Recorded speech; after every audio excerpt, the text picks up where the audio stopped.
warm welcome to World News and Indian Perspective on All India Radio. This is R.S. Raghu and with me is Renuka, bringing glimpses of the major developments of the day from across the globe.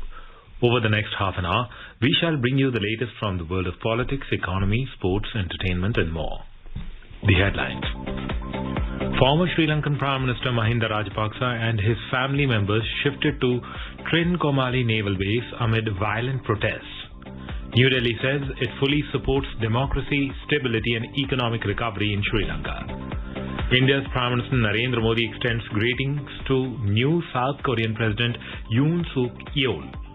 India and Madagascar ink MOU on cooperation in broadcasting. Environment Minister Bhupendra Yadav leads Indian delegation at COP15 in Abidjan on combating desertification. Indian Minister Anurag Thakur along with movie celebrities to walk red carpet at Cannes on 17th of this month. In Over Cup Badminton Tournament, Indian women's team beats USA to qualify for knockout round at Bangkok. And in IPL cricket, Gujarat Titans set a victory target of 145 runs before Lucknow Super Giants in Pune.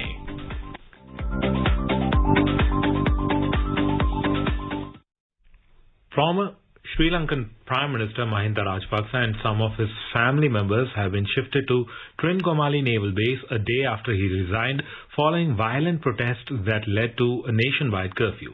A protest has begun in front of the Trincomalee Naval Base after reports emerged that Mahinda Rajapaksa and some of his family members are present there after leaving Temple Trees on Tuesday morning. Colombo Gazette reported that helicopters were seen leaving the capital city on Tuesday with VVIPs and some speculated that they were members of the Rajapaksa family. Mahinda Rajapaksa resigned as Sri Lanka's Prime Minister on Monday as violent protests broke out and a nationwide curfew was imposed until Wednesday. It was reported that 7 people have died with over 200 others injured due to the violent situation in Colombo on Monday and the police have been tasked to conduct an investigation into it. Mahinda Rajapaksa's residence in the city of Kurunegala in the northwestern province was set on fire on Monday, hours after the leader tendered his resignation to President Gotabaya Rajapaksa. On Tuesday, Speaker of Sri Lanka's Parliament Mahinda Yappa Abeyewardena asked President Gotabaya Rajapaksa to reconvene the Parliament and to find a solution to the political instability in the country. Abeyewardena said the Parliament must be convened immediately to appoint a new Prime Minister and a cabinet of ministers. He said a meeting of political party leaders is to be held at the Parliament complex on Wednesday. The Speaker last week suspended parliamentary sessions till 17th of this month as protesters gathered outside the Parliament building calling on legislators to find a solution to the ongoing economic crisis. India has said it is fully supportive of Sri Lanka's democracy, stability and economic recovery. Replying to media queries on developments in Sri Lanka, the External Affairs Ministry spokesperson Arindam Bagchi said, India, in keeping with its neighbourhood first policy, has extended support worth over $3.5 billion to the people of Sri Lanka this year alone for helping them overcome their current difficulties. He said the people of India have also provided assistance for mitigating the shortages of essential items such as food and medicine. The spokesperson said New Delhi will always be guided by the best interests of the people of Sri Lanka expressed through democratic processes. In today's Hotspot section, we bring you a discussion on developments in Sri Lanka. In conversation are Skandar Ranjan Tayal, former diplomat, and Nilova Roy Chaudhary, journalist. Day after Sri Lankan Prime Minister Mahinda Rajapaksa resigned from the government, India has moved to sort of distance itself, as it were, from the Rajapaksa regime in that country and said it was in support of the democratic processes there. In a statement issued on Tuesday, the External Affairs Ministry spokesperson said that India would always be guided by the interests of the people of Sri Lanka expressed through democratic processes. India has already given disbursed, support of in a material kind of around $3.5 billion so far this year, and primarily aimed at providing relief to the people of Sri Lanka. In the meanwhile, as Prime Minister Mahinda Rajapaksa resigned, violence, which is almost unheard of in that country in terms of popular, interfaces, violence has erupted and at least 5 people have died and hundreds have been injured since yesterday after 2 months of peaceful protests turned violent after clashes broke out between the pro and anti-Rajapaksa government followers. So what is the road forward now in Sri Lanka? We are joined by Ambassador Skand Tayal today. He will attempt to decipher what has led to this course of events and violence actually breaking out and being seen in this beautiful country. Good evening, Skand. Good evening. So now, what happens now in Sri Lanka? Sri Lanka has been facing an economic crisis for the last 6 months or so in a very severe manner, but that had been coming and the leadership did not see the signs and did not take any remedial measures. And now it is faced with a full-blown political crisis also. Now 2019 Easter attacks and after that COVID, that destroyed their tourism industry, then some wrong decisions by the Rajapaksa clan, which controlled all the levers of the government in Sri Lanka. So for last more than 2 years, the people of Sri Lanka see that the country was run by the Rajapaksa clan. President Gotabaya Rajapaksa, Prime Minister Mahinda Rajapaksa, Finance Minister was also a Rajapaksa and 2 other ministers. So they hold the Rajapaksa clan entirely responsible for this economic crisis, the economic hardships, the economic nightmare which the people of Sri Lanka are facing. No food, no diesel, and it will have a snowballing effect. Now, there are various parties and various groups in Sri Lanka, and one of the most strong backers of the Rajapaksa clan was the Buddhist clergy. And because of giving the credit for defeating LTT, etc., and some other factors.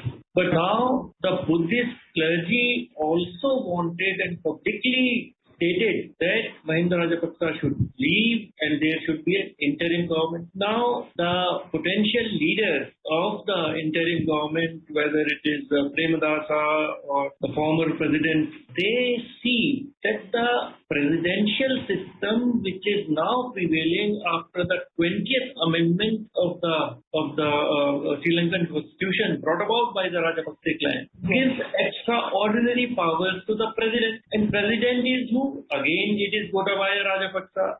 So no prime minister from opposition or the coalition or from any other party is ready to come forward because they will only be a fig leaf, they will only be a cover. And only all the decisions and power will be Gotabaya Rajapaksa. So the opposition is saying that on the 17th May when the National Assembly meets, first of all, they should do away with this 20th amendment of the Constitution and 19 should be restored, which gives power to the Prime Minister and to the elected Parliament. And till then, I think this political unrest will continue. Now, it's very strange, but isn't it, Skand, that the fact that the basic problem is a severe macroeconomic crisis which has been brought about for a variety of reasons. Let's not only blame the Rajapaksas for it, but primarily they are to blame. The point is that instead of trying to actually tackle the crisis on a sort of war footing, as it were, Gotabaya Rajapaksa and his brothers seem to be trying to ensure that their position is more consolidated. I mean, it seems the political aspects have overtaken the economic problems which actually have brought on this crisis. Is that a fair assessment? What do you think? The Rajapaksa clan and President Gotabaya Rajapaksa have not been able to sense the public anger and they have delayed the resignation of Mahinda Rajapaksa as Prime Minister. Had that been done 10-15 days earlier, maybe the public anger would not have been so much. And then yesterday, when after meeting Mahinda Rajapaksa, their supporters attacked the peaceful protesters who were outside the temple trees, the official residence of Prime Minister of Sri Lanka. That really incensed opposition, the protesters were peaceful. And that has led to that mayhem, that burning, and the deaths and injuries. So now situation is going out of control. And President Gotabaya Rajapaksa must make some very drastic decisions to curtail and reduce his own powers. Otherwise, this will continue, and if army and police is forced to fire on the protesters, it can snowball into a even major civil conflict when the country unitedly needs to deal with the economic problems. Yeah. As you said, they have systemic issues, and it is not just the decisions of Rajapaksa clan, but also the lack of tourism and all kinds of difficulties. There is no foreign exchange even for essential imports. So, and they'll have very tough negotiations ahead with the IMF. IMF will certainly bail them out, but they will have their conditionalities, which will bring more hardship to the people of Sri Lanka in the short term. And that is unfortunately what they have to face. This is actually quite incredible when you think about it, that the Rajapaksas have essentially in a way put themselves above the country's distress. I mean, people are obviously out on the streets and protesting because they are in a lot of distress. And otherwise, normally such incredibly peaceful people would not do that. So suddenly you turn the tide by trying to quarters against, those who are protesting. I mean, the MP who died yesterday after shooting himself, he had actually killed two people by firing into the crowd. So it's one man who has actually been responsible for 3 deaths. It's quite incredible that, they still haven't, the political class does not seem to have gauged the phenomenal economic crisis that they are faced with. And nobody wants to actually take responsibility. So they're playing around with all of these political aspects. That is my view of it. I mean, what do you think that is? Is that a reality? There are two things here, Aniluva. One is that any strong leader gets this feeling that he knows all the answers, and he or she still have the support of the people. When it may be slipping away because they surround themselves with yes men, etc. So that is one part that nobody admits that he may have made a mistake and is willing to step aside. It is true of any country for that matter. And the second part is that why couldn't their entire system see it coming? And that is really what is very puzzling, because all the indicators were how their foreign exchange crisis was going and how the foreign exchange was dwindling, and they kept on getting loans for infrastructure from China and from everywhere else. In some other places also, there was no chance of any economic return from the investments, whether it is Hambantota, they had to lease Hambantota to the Chinese for 90 years.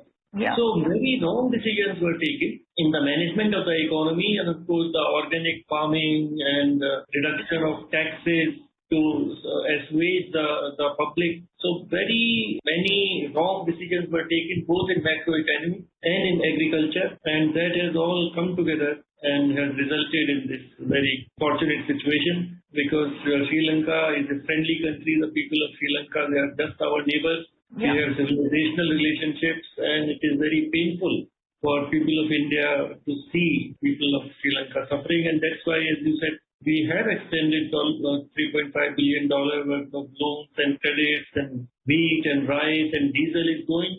Thank you, Ambassador Tayal. Thank you.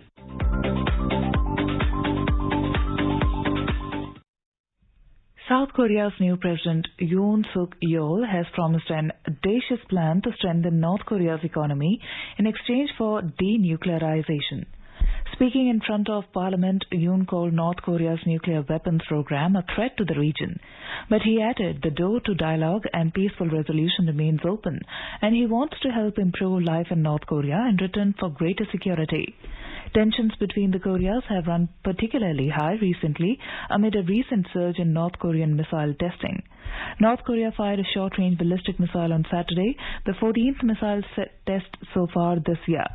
It had conducted only 4 tests in 2020 and 8 in 2021. Prime Minister Narendra Modi has extended greetings to South Korean President Yoon as he commenced his term in office on Tuesday. Mr. Modi said he is looking forward to meet him soon and work together to further strengthen and enrich the ties between the two countries. An MOU on cooperation and collaboration in broadcasting between Prasar Bharati and ORTM, Office de la Radio et de la Television, was signed in Madagascar's capital, Antananarivo, on Tuesday by Ambassador Abe Kumar and Mr. Belalahi Jean-V, Director General of ORTM. The ceremony was graced by the Director of Cabinet to the Ministry of Communication and Culture and representatives of the Government of Madagascar. The Indian ambassador said the MOU aims at exchange of programs, exploring co-production of programs and training, exchange of personnel. Today, India and Madagascar signed a cooperation agreement between Prasar Bharati and ORTM, which is Office of the Radio and Television of Madagascar, and the aim of this MOU is to exchange programs, explore co-production of programs, training, exchange of personnel. Madagascar National Television will broadcast programs from internal production of Prasar Bharati in the field of culture, education, science, entertainment, sports, news, as well as other areas of mutual interest. Both sides will explore co-production opportunities related to matters of mutual interest and will arrange training for television Madagascar personnel in India. This is All India Radio giving you the news. For quick news updates round the clock, follow us on Twitter at AIR News Alerts. Environment, Forest and Climate Change Minister Bhupendra Yadav has said, despite COVID pandemic, India as President of United Nations Convention to Combat Desertification, UNCCD, COP14 made significant contributions in bringing the nations together towards the global goal of halting and reversing land degradation. Mr. Yadav is leading an Indian delegation at the 15th session of the Conference of the Parties, COP15 of the UNCCD at Abidjan in Côte d'Ivoire. Mr. Yadav will address the high-level segment, including a Heads of State Summit. A report.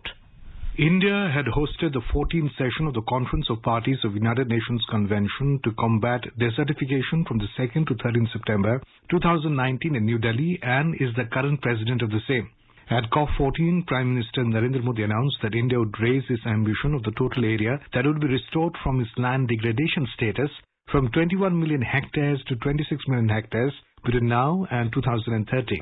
In another significant development during India's presidency, G20 leaders recognizing the importance of combating land degradation and creating new carbon sinks put up an aspirational goal to collectively plant 1 trillion trees, urging other countries to join forces with the G20 to reach this global goal by 2030. The 15th session of the Conference of Parties COP15 of the United Nations Convention to Combat Desertification, UNCCD at Abidjan, Côte d'Ivoire, which began on Monday, will continue till the 20th of this month.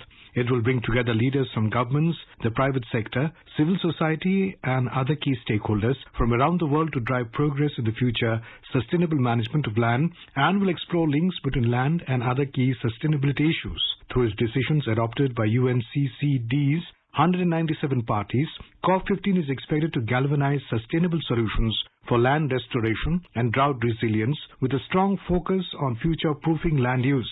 Abhishek Mukhopadhyay for World News, All India Radio. A high-level delegation from the United Arab Emirates, UAE, is coming to India on a 3-day visit starting on Wednesday. The delegation will be led by UAE Minister of Economy, Abdullah bin Taq al-Mari, accompanied by UAE Minister of State for Entrepreneurship and SMEs, Ahmed Behlauli al-Falsafi. The Commerce and Industry Ministry said the delegation will meet with Commerce and Industry Minister Piyush Goyal to discuss bilateral trade and investment relations. It said the visit provides an excellent opportunity to further strengthen the close and dynamic economic ties between the two countries. The bilateral trade between the two countries stood at $65.1 billion, making UAE India's third largest trading partner. The ministry said there is a potential of this trade growing to $100 billion in coming years. The India-Oman Joint Commission meeting will be held in New Delhi on Wednesday. The meeting will be co-chaired by Commerce and Industry Minister Piyush Goyal and Minister of Commerce, Industry and Investment Promotion of the Sultanate of Oman, Qais bin Mohammed Al Yusuf. A high-level multi-sectoral delegation led by Qais bin Mohammed Al Yusuf is visiting India from Tuesday. The 48-member delegation includes senior officials and business representatives from diverse areas spanning health, mining, tourism, telecommunication, energy, shipping and real estate. The visit of the Omani delegation comes at a prime time when the bilateral trade between the two countries has grown by 82% to reach $9.94 billion in 2021 and 22. The visit will provide an excellent opportunity to renew and further strengthen the close and dynamic economic ties between the two countries. French President Emmanuel Macron has said that France and Germany want to achieve an early ceasefire in Ukraine that will allow the negotiations between Kiev and Moscow to be brought to a conclusion in order to achieve peace. Mr. Macron also said that together with German Chancellor Olaf Scholz, he will discuss with Ukrainian President Volodymyr Zelensky the idea of creating a new European political community that would be able to accept Ukraine into its ranks.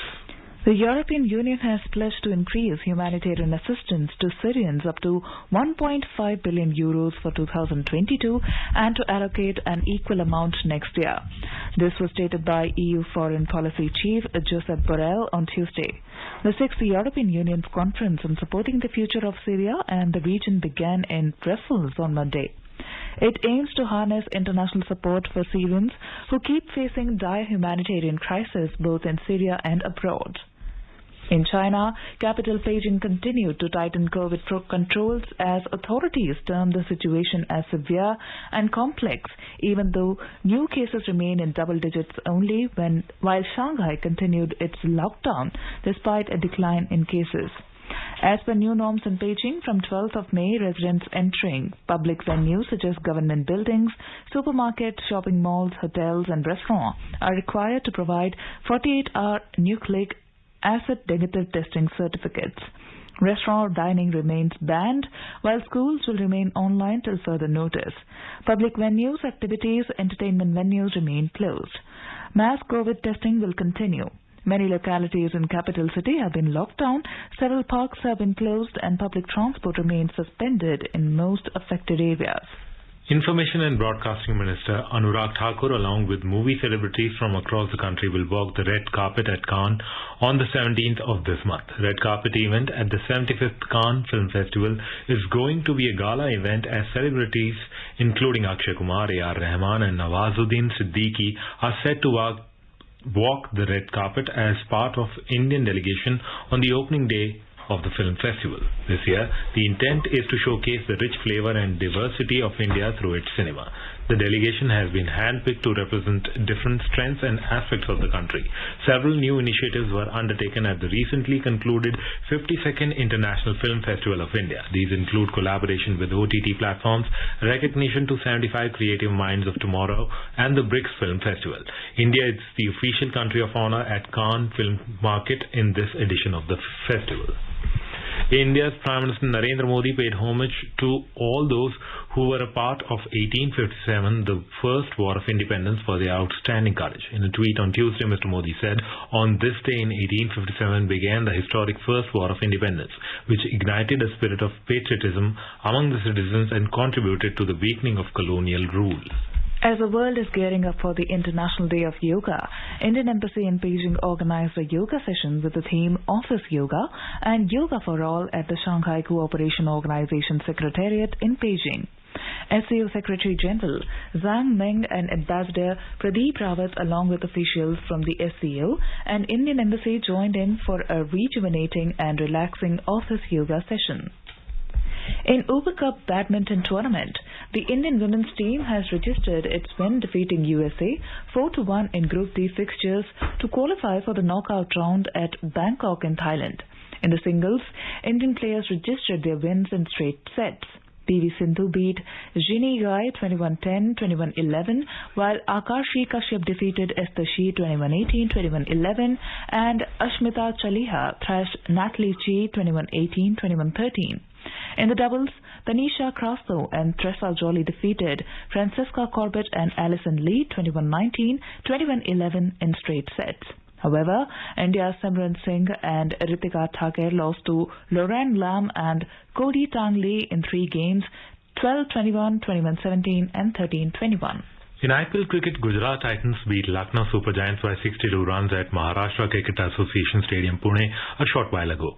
After winning the toss and choosing to bat first, Gujarat posted a moderate total of 144 runs for the loss of 4 wickets, riding on Shubman Gill's unbeaten 63 runs.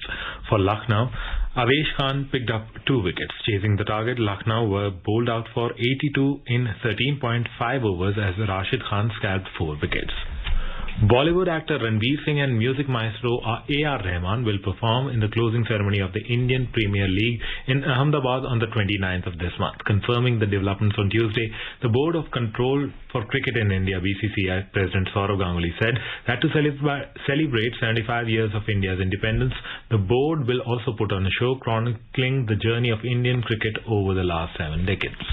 Now let us have a look at the major developments around the world as reported in the foreign press. Now let's have a look at the press reports on China. Xinhua reports Chinese President Xi Jinping on Monday met via video link with German Chancellor Olaf Scholz as the 2 leaders exchanged views on bilateral ties, China-EU relations and Ukraine crisis. State media reports capital Beijing continued to tighten COVID controls as authorities term the situation as severe and complex, even though new COVID-19 cases remain in double digits only. SCMP reports new symptomatic COVID-19 cases bounced back in Shanghai, prompting local authorities to double down on curbs to prevent a resurgence of the outbreak. The Chinese embassy in Sri Lanka sent out an alert to Chinese citizens after Sri Lankan police imposed a curfew in Colombo due to clashes between rival political camps, which caused serious casualties. Now let's have a look at the press reports on Nepal. The Annapurna Express reports that the government has announced a public holiday on May 13, the election day. Khabar Hub reports that UK's ambassador to Nepal, Nicola Pollitt, called on Minister for Energy, Water Resources and Irrigation, Pampa Busal, on Monday. Now let's have a look at the press reports on Pakistan. Dawn reports that the Pakistan Electronic Media Regulation Authority issued directives for private electronic media to refrain from airing content against the state institutions. Pakistan Observer writes that Federal Interior Minister Rana Sanaullah has asked Punjab Governor Omar Sarfaraz Cheema to resign respectively. Let us take a look at the press reports on Afghanistan. Khama Press reports that according to the U.S. Special Inspector General for Afghanistan Reconstruction, SIGAR, since the Taliban took power in mid-August, at least 900,000 Afghans have lost their jobs. Hashte Sub reports that local sources in Panjshir province have claimed that the Taliban fighters have tortured and killed innocent civilians in the province. Now let's have a look at the press report on Bangladesh. The Chief Election Commissioner CEC of Bangladesh, Qazi Habibul Awal, has said that the EC is yet to take any decision about holding the next parliamentary election using the EVM, reports Daily Star. A quick look at the headlines once again. Former Sri Lankan Prime Minister Mahinda Rajapaksa and his family members shifted to Trincomalee Naval Base amid violent protests. New Delhi says it fully supports democracy, stability and economic recovery in Sri Lanka. India's Prime Minister Narendra Modi extends greetings to new South Korean President Yoon Suk Yeol. India and Madagascar ink MOU on cooperation in broadcasting. Environment Minister Bhupendra Yadav leads Indian delegation at COP15 in Abidjan on combating desertification.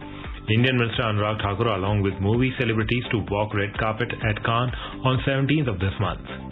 In Uber Cup badminton tournament, Indian women's team beats USA to qualify for knockout round at Bangkok, and in IPL cricket, Gujarat Titans beats Lucknow Super Giants by 62 runs in Pune. And now before we end, let us listen to Mahatma Gandhi's favorite bhajan Vaishnav Jan by artists from Togo.